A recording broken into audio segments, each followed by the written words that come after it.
Good morning students. इससे पहले हमने बायट-सावर्ट्स लॉ और एम्पियर-सर्कुटल लॉ अच्छी तरह पढ़ लिया है। ठीक है, बायट-सावर्ट्स लॉ में हमने पढ़ा magnetic effect of current. Ampere circuital law में हमने मैग्नेटिक फील्ड की application, how to determine magnetic field by using ampere circuital law in solenoid और टोरॉइड हमने पढ़ लिया। आज हमारा टॉपिक है motion of charge particle in magnetic field. इसको हम दो पार्ट्स में स्टडी करेंगे। Motion of charge particle in magnetic field. Motion of charge particle in magnetic field, ध्यान से समझे कंसेप्ट को। और इसके अंदर पहला जो हमारा कंसेप्ट है वो है force experience by charge in magnetic field. Force experience by charge in magnetic field. Force experience by charge in magnetic field. Students, इसको समझने के लिए let charge Q moves with velocity v making angle theta with v in xy plane। ये हमारे पास xy plane है, ये हमारे पास x और ये y प्लेन, ये xy प्लेन है। ठीक है, ये x और ये y। अब xy प्लेन में x एक्सिस रिप्रेजेंट कर रही है मैग्नेटिक फील्ड। x एक्सिस क्या रिप्रेजेंट कर रही है? Magnetic field. ठीक है, और इस xy प्लेन में थीटा एंगल बनाते हुए एक charge, positive charge q v velocity से जा रहा है। इस वेलोसिटी v के दो कंपोनेंट हैं, v cos theta and v sin theta. Clear है? तो एक्सपेरिमेंटली ये पाया गया कि force experienced by charge Q is directly proportional to charge. Force experience is directly proportional to v sin theta. Force is directly proportional to magnetic field. जब मैंने इन तीनों को कंबाइन किया तो F proportional to Q V B sin theta. ये लिख सकता हूं F is equal to Q we B sine theta. यहां पर जो प्रोपोर्शनलिटी कांस्टेंट होता है, जो प्रोपोर्शनलिटी कांस्टेंट होता है कि इसकी वैल्यू क्या होती है? 1। क्लियर है स्टूडेंट्स? इसको वेक्टर फॉर्म में अगर मैं लिखना चाहूं तो वेक्टर फॉर्म में मैं लिख सकता हूं F is equal to Q v cross b. Charge एक स्केलर क्वांटिटी है, ये हम पीछे पढ़ चुके हैं, जबकि वेलोसिटी और मैग्नेटिक फील्ड ये एक वेक्टर क्वांटिटी है। तो हमने वी बी साइन थीटा को v क्रॉस बी ऐसे लिख लिया। अब इससे क्लियर हो गया कि direction of force can be determined. Direction of force can be determined by Fleming's left hand rule. Fleming's left hand rule. Fleming's left hand rule. अगर ये मैग्नेटिक फील्ड है, ये वेलोसिटी है, तो थंब क्या रिप्रेजेंट करेगा? फोर्स को। तो यही रीजन है, ये मैग्नेटिक फील्ड, ये वेलोसिटी का कंपोनेंट, ये नहीं लेते हम वेलोसिटी का कंपोनेंट।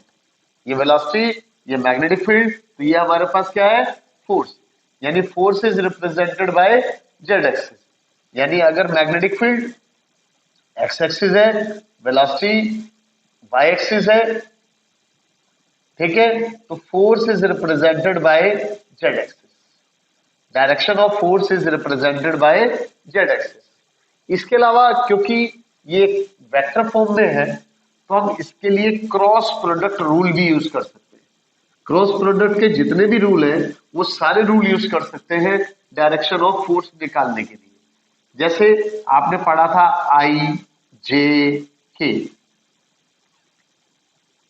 ठीक है, अगर आपको एग्जाम में मिल जाए कि वेलोसिटी यानी चार्ज की जो डायरेक्शन है, वेलोसिटी वाई एक्सिस है, मैग्नेटिक फील्ड जेड एक्सिस है, तो फोर्स की डायरेक्शन क्या होगी?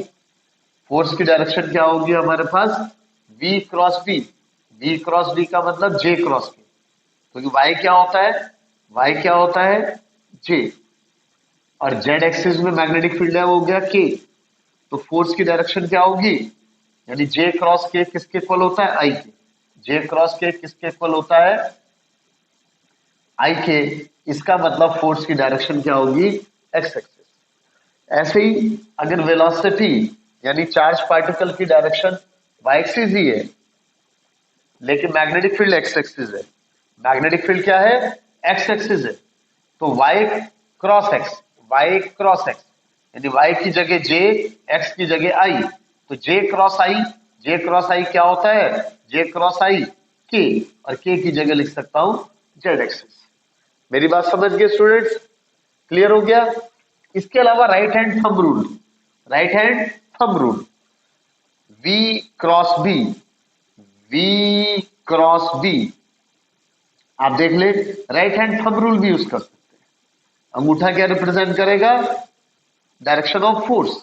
Maxwell screw rule, Maxwell screw rule मैंने कैसे बता रखा है आपको, कैसे पढ़ा हुआ है आपने, जब आप इस तरह से घुमाएंगे, जैसे ये इस तरह से घुमाएंगे तो ये कहां जा रहा है, ऊपर जा रहा है, तो मैक्सवेल स्क्रू रूल यानी इस तरह से घुमाएंगे ऊपर जा रहा है, यानी direction of force, direction of force. तो कहने का मतलब है direction of force can be determined by Fleming's left hand rule. हालांकि बुक्स में यही दे रखा है, बट क्योंकि क्रॉस फॉर्म में है, क्रॉस प्रोडक्ट को ओबे करता है, तो cross product rule, right hand thumb rule और मैक्सवेल स्क्रू रूल भी यूज किए जा सकते हैं। Direction of force depends on sign of charge, direction of force depends on sign of charge, direction of force depends on sign of charge. तो sign of charge यानी अगर मेरे पास proton है, अगर प्रोटॉन है, क्या है मेरे पास, प्रोटॉन, अगर प्रोटॉन है तो Q इज इक्वल टू क्या होगा, प्लस ई, तो F is equal two plus E V cross B, clear है, तो F is equal two plus E V cross B। लेकिन अगर इलेक्ट्रॉन है तब F इज इक्वल टू, तब Q इज इक्वल टू क्या हो जाएगा, माइनस ई, तब माइनस ई V क्रॉस B। तो इस सिचुएशन में, इस सिचुएशन में अगर यह, अगर प्रोटॉन के लिए, अगर प्रोटॉन डायरेक्शन ऑफ फोर्स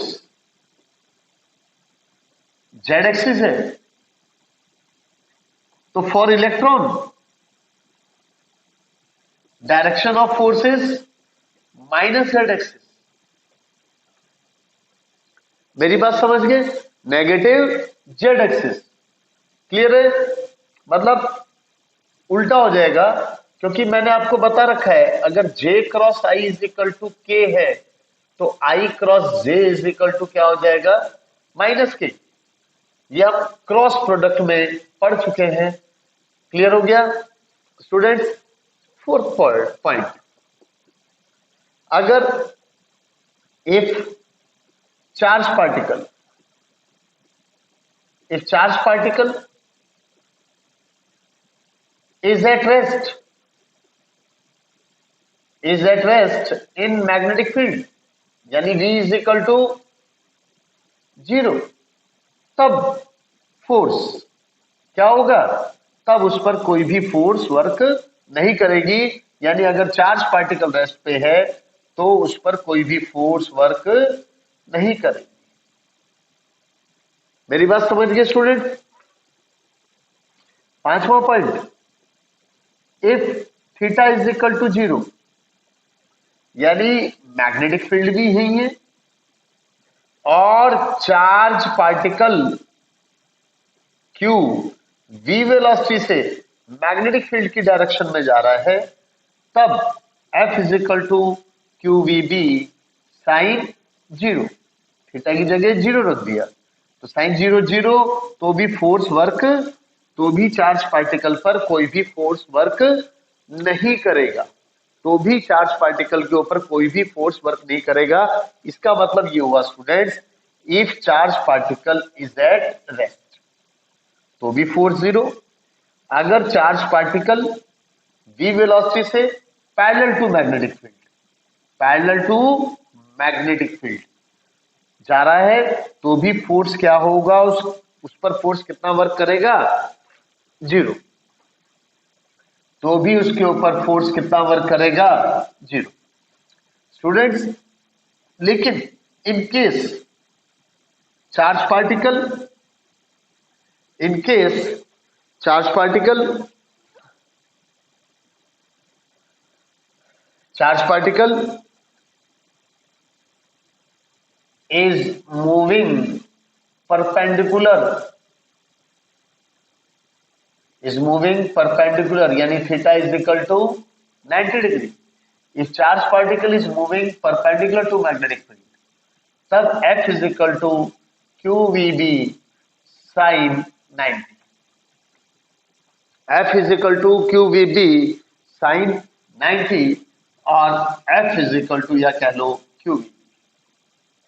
तब फोर्स क्या लगेगा उसके ऊपर, तब चार्ज पार्टिकल के ऊपर फोर्स होगा वो मैक्सिमम होगा। क्यों? क्योंकि साइन 90 क्या होता है हमारे पास 1। साइन 90 क्या होता है हमारे पास 1 होता है। स्टूडेंट्स, इन कंसेप्ट को बहुत ध्यान से देखें और सबसे इंपॉर्टेंट है यहां पर definition, definition of magnetic field, definition of magnetic field क्या है?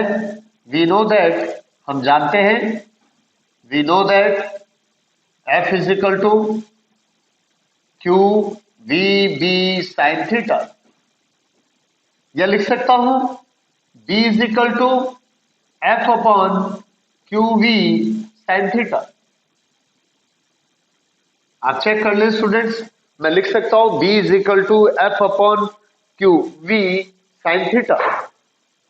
स्टूडेंट्स, अब इस केस में अगर हमारे पास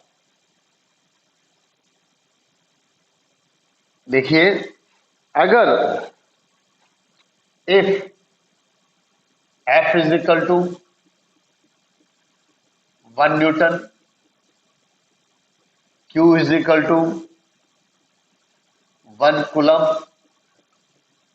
V is equal to 1 metre per second, theta is equal to 90, तब 1 टेस्ला इज इक्वल टू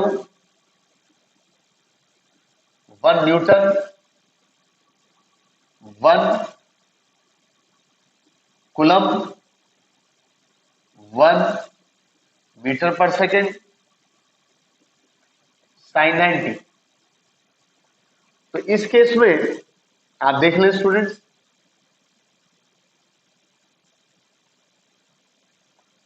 हमारे पास ये आ गया टेस्ला, यानी मैग्नेटिक फील्ड। इसका मतलब ये हुआ magnetic field is said to be 1 tesla, magnetic field is said to be 1 tesla when charge of 1 coulomb moving with velocity of 1 meter per second perpendicular to the direction of magnetic field experience force of 1 Newton. तो magnetic field is said to be 1 Tesla when charge of 1 coulomb moving with speed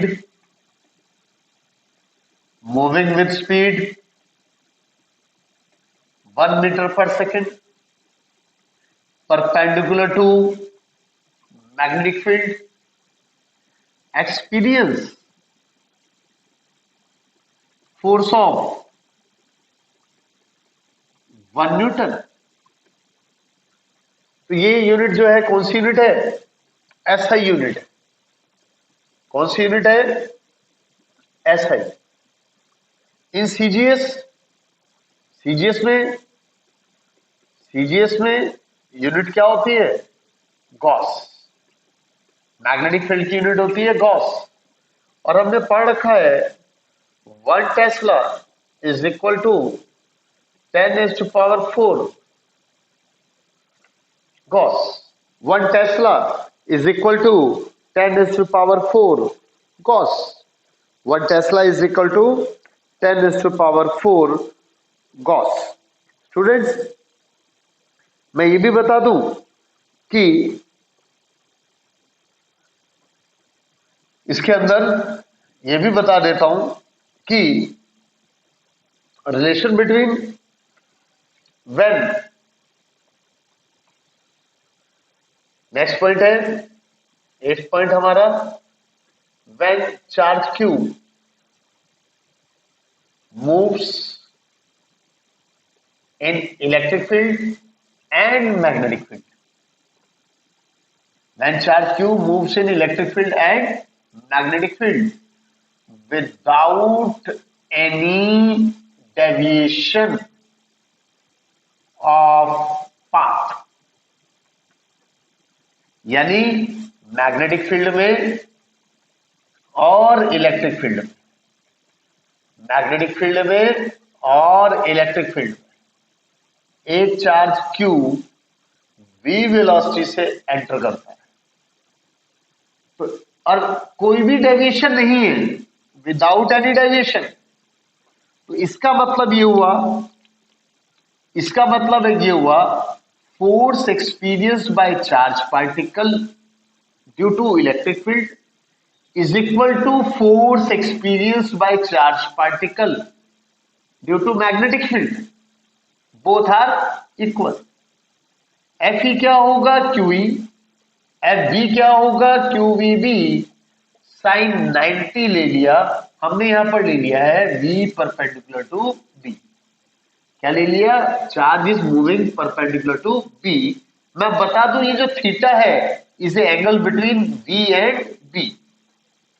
खैर q से q cut गया तो e is equal to आ गया हमारे पास vb. Sign 90 क्या होता है 1, या v is equal to e by b. ठीक है, इसको वेलोसिटी सिलेक्टर भी कहते हैं. इस ये जो है ना रेशियो E अपॉन बी, ये वेलोसिटी सिलेक्टर भी इसको कहते हैं.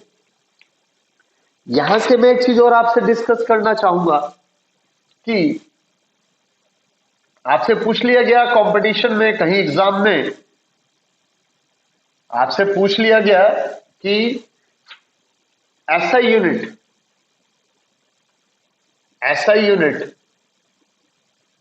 या sorry dimension of E upon B. तो आपको ये फॉर्मूला, ये रिलेशन आपको पता है. अगर आपको ये रिलेशन पता है तो E अपॉन B की डायमेंशन क्या होगी, डायमेंशन ऑफ V के इक्वल होगी. और कितनी होगी, LT माइनस 1. कितनी होगी, LT माइनस 1. LT माइनस 1, आप ध्यान से देख लें, LT माइनस 1. स्टूडेंट्स, इसी तरह से अगर मुझे निकालना है dimension of B, dimension of B, तो थोड़ी देर पहले ही मैंने आपको बताया F is equal to Q we B sine theta. तो B is equal to F अपन क्यू वी साइन थीटा. तो डायमेंशन ऑफ B क्या लिख सकते हो, F की डायमेंशन क्या होगी, ML T माइनस 2. चार्ज की डायमेंशन होती है करंट इनटू टाइम. वेलोसिटी की LT माइनस 1. मेरी बात समझ गए स्टूडेंट्स. तो आप देख लें, L से L कैंसिल हो गया, ये आ गया M A minus 1, M A minus 1. L से L कट गया, ये भी कट गया, T माइनस 2. ये डायमेंशन हो गई. तो स्टूडेंट्स, ये थोड़ा सा मैंने डिस्कस किया regarding motion of charge in magnetic field. Motion of charge in magnetic field लेकिन इससे रिलेटेड कुछ केसेस और भी हैं। तो नेक्स्ट वीडियो में हम डिस्कस करेंगे motion of charge particle in magnetic field, जब वो पैरेलल टू मैग्नेटिक फील्ड है, जब वो परपेंडिकुलर टू मैग्नेटिक फील्ड है, और जब वो मैग्नेटिक फील्ड से थीटा एंगल बनाते हुए चलता है, तब चार्ज पार्टिकल का ट्रेजेक्ट्री यानी चार्ज पार्टिकल का पाथ कैसा होगा वो हम डिस्कस करेंगे स्टूडेंट्स अगले वीडियो में। Thank you students, thank you very much.